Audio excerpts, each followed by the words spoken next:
All right, we're here. Okay, why are we in the car? Lori, where are you? She's hiding because she don't like her hair today. She just paid lots of money for her hair and she don't like her hair, okay? Oh, so funny. All right, why are we here? You know why we're here? It's because we are three. Wait, what generation are we? It's not baby boomer. But Gen like, X. Okay, Gen X. Baby boomer. That we're doing this podcast, right? We felt like God wanted us to do this podcast. The best generation. I might add that. True. And we couldn't figure out how to put the sound and the video together. So that's why we're in the car, not going anywhere, but yet we're doing this YouTube channel to really bless you because that's just what we felt like doing. So Hey, anyways. I need to add too. I Yeah. got these shoes from the thrift store and I showed Liv and she was like, yeah, those aren't cool animore. High tops are totally cool. And I was like, They are cool. I whatever. like them. Yeah. She said, they're not. I said, I'm wearing them. She's like, yeah, and you're a mom.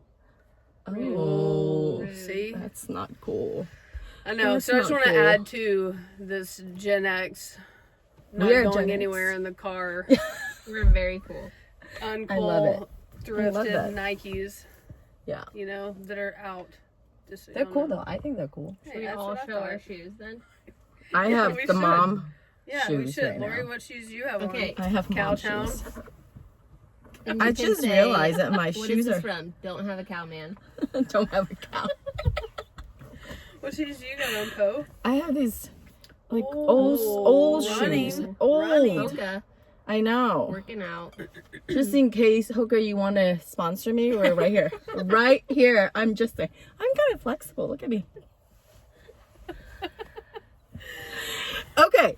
So so we were going to talk about how did we become friends from the very beginning. Genesis 1:1. No. Because I liked her shoes. I was like, hey, you want to be my friend? Yeah, yeah. I met these two. Well, I actually met Ember through Lori, right? Well, I got met closer to first. you through Lori, I feel like. In this season. In but this season, The yeah. football games. Did I Football introduce game. You guys? Oh, yeah, football game. The kiddos. It's my fault. You guys are friends. You mean flag football? At BCS. At BCS. Yeah, but I feel like the first time I remember meeting you was when you brought Kingdon Kingdon. over to Cottonwood So House. through the kiddos. Yeah, that's Yeah. the way I feel. You know, Yeah. maybe, but I think it does create, like, even us coming over here, it takes that consistently being around someone. 'Cause, you know what I mean? Because how many other... Make an effort to be intentional. Yeah, To get right. to you know have someone. Yeah, Yeah. exactly. Because if not, then you would just be dropping, you know, like Gus has a Just friend do your over right kids. now, and Yeah. it's not like I'm know his Hanging mom, out with him you know or what I mean? something. Yeah. Yeah. So it does take that, you know? But it's through kiddos, though. Yeah. And then I met Lori from school, but through Christy. Yes. Yeah. And then we realized that we actually are both from Southern California. And that Poe's Couple actually cities really down. funny. I am And hilarious. I only have funny friends. Yeah, because she's funny. So that's how we met. That's how we met. But I really got to know you more, Ember, through, like you said, the just intentional going after the relationship. Mm-hmm. And then we went for a walk, and then we realized that both of us have a very, very similar journey Yes. on how we got here, what we were going after, and through the experiences of our amazing ex-husband, or soon-to-be ex-husband, Mm-hmm. that we are here. Where's here? So here, we don't want to disclose where we're at. It's a secret place, Lori. It's a secret place. Do you mean here, like In the car, not going anywhere. here, not like geographically here, but what do you mean? We're in this Like in life. I think, yeah, what I meant, well, besides here geographically, but it's also chasing after who God created us to be. Mm-hmm. And through the journey of a lot of failures, a lot of learning, and not giving up and surrendering to God. That's how we got here. Yes. Yeah. And every day we're just constantly learning on how to be the best version of ourselves, so we can be the best mom to our kids, be the best friend to each other, and how to love God. It's a season of learning about who we are, how to love God well, and with the stigma of being single and divorced, And being a Christian is a thing that not a whole lot of people talk about. So yeah, we are here. Again, in a non-moving car, I just want to say. Not really going anywhere, but we're here. And it's a rental car. And it's a rental car. But not for you guys. Yeah. It's for you. It's for me. It's for me. So that's how we're here. So, yeah. And then... So how did you two meet then, if you met through the kids? Christy. Through My Christy. girlfriend, Christy. Yeah. But like kid stuff or through Bethel or what? Yeah, through the football team. Was it football or basketball? I think. Well, I met you for the first time at Highland Park. And we walked. Yeah, and then we walked and we realized we were from Southern California. Then, of course, I started talking about food because that's just how I roll. And I started telling Lori about these amazing Mexican food places around here. And I don't eat food. And she doesn't eat. So Exactly. What? That's what happened. And then we became friends because you cooked for me when I had a baby. Yes. Fabulous. That's what happened. Mm-hmm. Yeah. So that's how we met. What about you? I remember you coming to my front door on Titleist, so it would have been the first home I lived in when I moved to Reading. Mm-hmm. And yeah, you're dropping off Rad For a sleepover. Yeah, for her co-ed daughter's birthday sleepover, party. which I'm was like, who is very this risque. family? Yeah, who does that? Wow.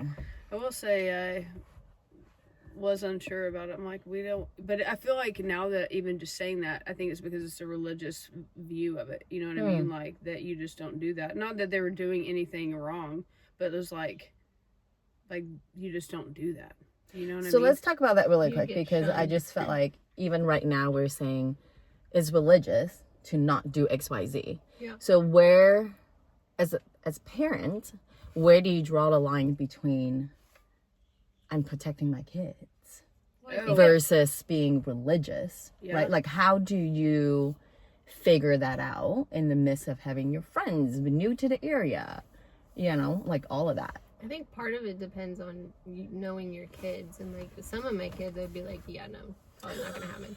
Mm-hmm. And Not then the you. age of the kid and then trusting your kid. Mm-hmm. I feel like that was even a big step too, because whenever, like Liv being the oldest, and then whenever we moved here, there was no longer like me coordinating with parents, which is probably why I interacted with you and became friends with you, because it more is like the kids coordinate, and I was like, wait, hold up. And And different. yeah, and I was like, oh, that's interesting. Like it's no longer, once again, a Southern, I thought was Southern. Maybe, West Texas. yeah, so West Texas thing where you meet the parents. But then if you think about that though, as growing up, I'm like, my parents would be like, I need to meet the kid or whatever.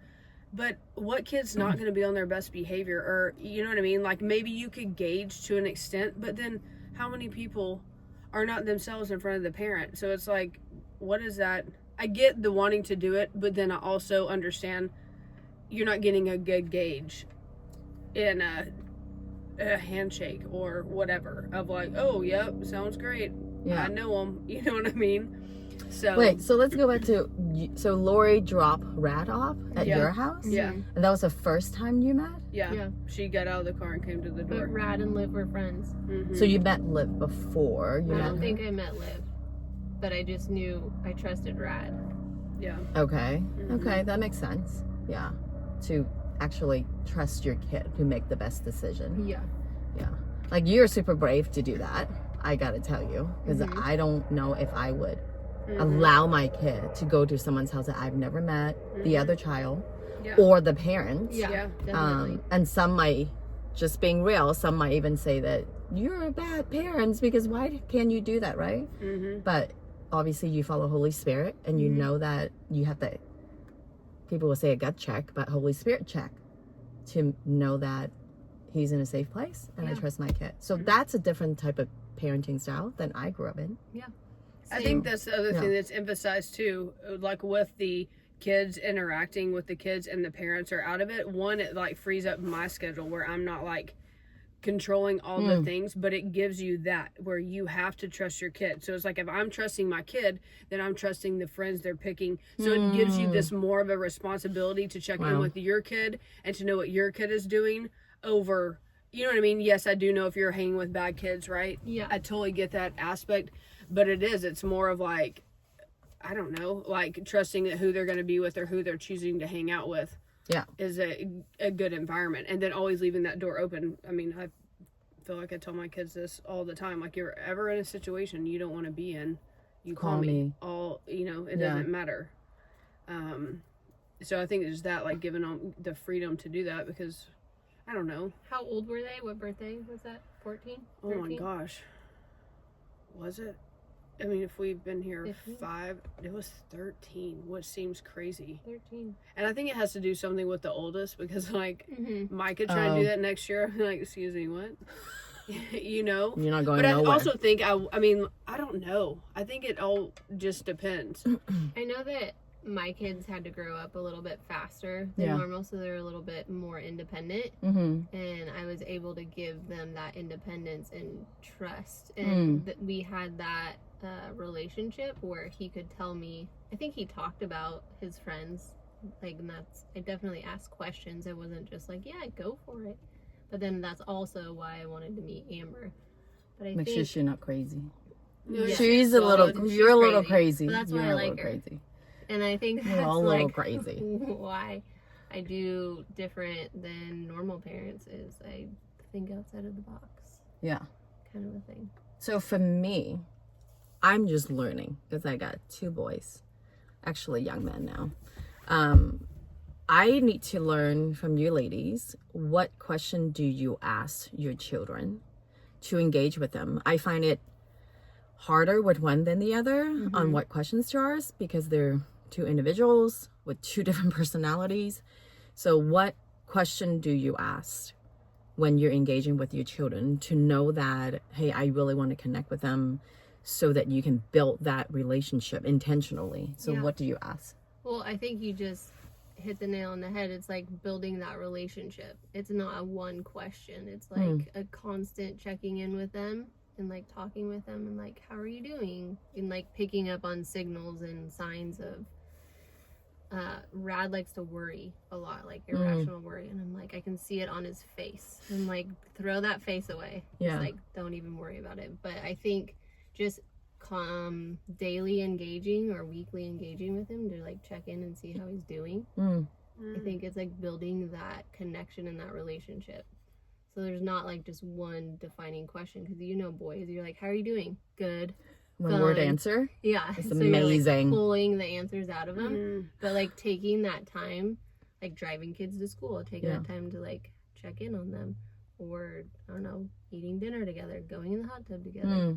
Just spending that time with them, so you create that trusting relationship so that they want to talk to you. Like for me, I mean, all of us, we're all single parents, but they don't have a dad. Yeah.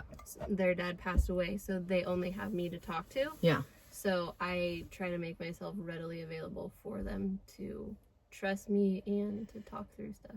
So it's not just one question. How about you, Amber? I try to just have the conversation when it comes up, right? So like on the way here, Mike and I are having a discussion. It wasn't my best parenting moment, I will say, because I think whenever we do start having the conversation, then like when it's a tough conversation, then my kids tend to like want to pull out, and I'm like, okay, cool, I get that, but then there's also like, no, like there are some things that you need to talk about or whatever. And so I ended up getting frustrated, honestly. And she was frustrated, whatever. And then I don't know. I was like, okay, well, we were talking about like being yourself everywhere, regardless of, if someone's going to have a different reaction or, make you. We were talking about telling the truth. Yeah. And we were talking about how sometimes it's easier to tell the truth because you know what the outcome is going to be or how that person is going to treat you. Sure. And then sometimes you want to lie. Yeah. Because you know how the person's going to react or you're going to get in trouble or whatever the reasoning is. And so we're talking about that. And so I'm like, I get that. I do. But then I used the example of like the boy that cried wolf. I was like, you have to be the same person all the time. I was like, because if you are constantly like, you know, I tell the truth, or I lie, and then when you're finally telling the truth and people don't believe you, you know, it's like they just, whatever it is. And I'm not saying that's not her character, but even like the moments when you have a tendency to lie because of X, Y, and Z, right? Some external circumstances.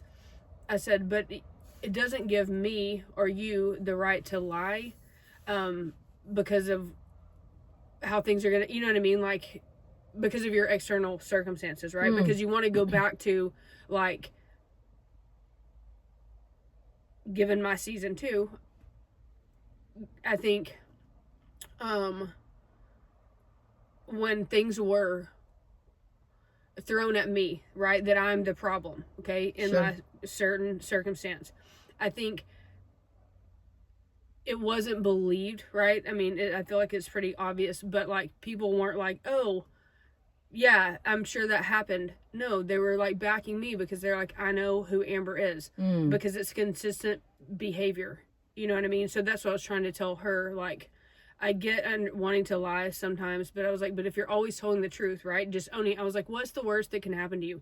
They're going to be mad or manipulate, whatever. It is bad, but it seems, I think just in your mind, you can work it up and can feel more harsh, right? And just having to face that. So I was like, you should just try to tell the truth regardless. Does that make sense? I love that you have that. You could go deep with your daughter. And it, you know, where regardless if they receive it or not, that's not really our responsibility. Yeah. For them to receive it or not, but for you to stand up for yourself. Yeah. And also to tell her, this is your parenting moment, not your friend moment, to say, hey, this is what I've seen, this is what I experienced, and guide her to that direction. I think that's very brave, first of all. And second, for you to be really upfront with her, that's beautiful and amazing. A lot, I'm looking back at myself on life that I've lived in the past few years, is when I was not healthy, I'm trying to do my best to be able to guide you, so the frustration and anger and all that comes out, because it's not my best self. At the same time, I didn't know that was not my best self. I'm just barely surviving. You know, so I mean, for you to actually, even though you said it's not your best parenting moment, but for you to recognize that, and for you to actually share what you think on your heart and mind to teach her, that alone, it's real life. It's real life. It's not, you know what I mean? Like, that is powerful. Well, I feel like I would be doing her a disservice, because I'm like, I feel like now that I know what I know, just what you were saying, before I thought I was doing my best parenting, but now that, like, the veil is gone and I now see things, I feel like I would be doing her a disservice if I'm not like, hey, I get why you would want to respond that way, but still that's then a reflection of you, right? So you can't do that in response to somebody else. Like, you can't be responsible for the other person's feelings. Yeah, or how they're going to respond or what they're going to do, because it's still like you're building your character for people to be able to be like, okay, this is what Micah is. I don't care what you say. That, you know, I know who she is or whatever. And so, yeah, but I feel like I need to, honestly, just in preparation to, like, help them in coping with life and, you know, what the challenges that they have, you know, and even affirming, like,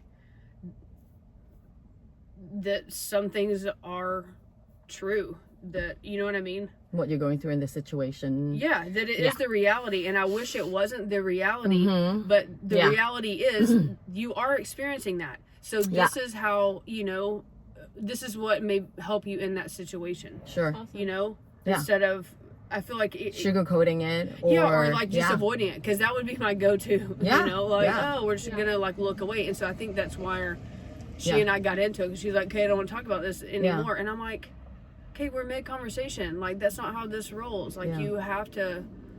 But then I feel like they feel like I'm like, But it could be talking very at 'em, painful you know what I mean? at that time for her to talk about certain things Yeah. as well. Yeah. So I think I've learned, I think through the last few years, is to kind of take my timing. There's a thing that I say now with the kiddos that I said, I'm being your mom right now. You might or might not hear me, but I'm being your mom right now. Yeah. And then there are times that I'll tell them that we can be friends. Like, let's talk about friend stuff, fun stuff.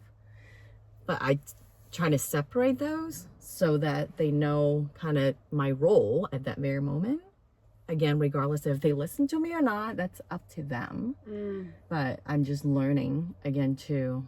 I think I only have mom mode. I don't think What? I don't think I have a friend mode. You don't go whoop them like, hey. Always their friend. Really? Yes. At Oh. least whenever you bring them over to my house. I feel like I'm always And you like, just slap them when they what get are in you the car. doing? Why aren't you, you know? Like this morning, I'm like, how many times I'm like, son, I need you to do this. Okay, son, what do you, and he's like, I know. And I'm like, do you? Okay. What are you doing? Get off the video game. Dogs. Responsibility. There's other things besides video games. One thing that I learned with one of my children who is harder to get to listen to me is to try and listen to him and just let him That's vent good. and like get all his pain out and frustration, and then he's like a whole nother person. Oh, wow. And for me, it's really challenging because I want to like correct his perspective. I'm like, actually, that's not what happened, but I'm just gonna let you keep going. Yeah. And then they change, and it's night and day. It's like really challenging to just listen, but then they become the loving kid that I know they can be. That's good. Yeah. That's good. Just sit there and listen. And be like, oh, I'm sorry, that sounds painful. Yeah. Can I give you a hug? Yeah. And because like more often than not, when I try and correct the perspective or like actually this, or you could try this, they're like, I just want you to listen. I just want a hug. And I'm like, okay, I can do that. I think it's amazing they actually tell you they want a hug. Versus my kiddos are like, talk to me. Well, they actually don't say anything. They just, psh. I'm like, okay, that's awesome. Have a nice day. I love you too. I gotcha. Those are just my kids, you know. Yeah. They're just a little different from each other. So, y'all feel good about that one? Yes. Can we hit stop? Yeah. Are we good?